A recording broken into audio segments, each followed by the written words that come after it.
నీ లైఫ్‌లో నిన్నెంతమంది అయితే రిజెక్ట్ చేశారో, ఎంతమంది అయితే నిన్ను హేళన చేశారో, ఎంతమంది అయితే నిన్ను ఛీ అన్నారో, వాళ్ళందరి ముందు నువ్వు పోతున్నావు అంటేనే వాళ్ళకు వణుకు వణుకు పుట్టాలి మామ, దడ పుట్టాల. ఆ మాదిరిగా చేసినోడే మగోడు మామ.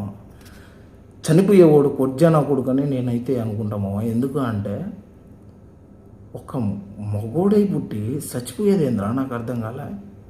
ఎందుకు చచ్చిపోవాలా? నీకోసం ఆ అమ్మాయి చచ్చిపోతుందా?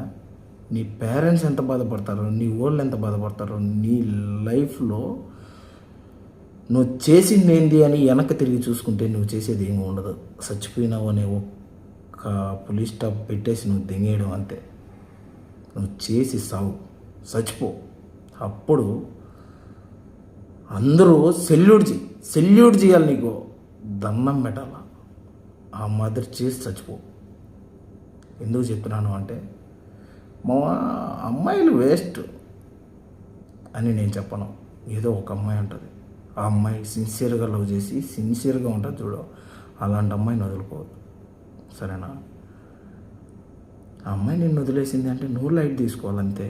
కానీ ఆ అమ్మాయి కోసం నేను చచ్చిపోతాను, నేను బతకలేను అనే మాట అంతా వేస్ట్. అది నాకు నచ్చలా.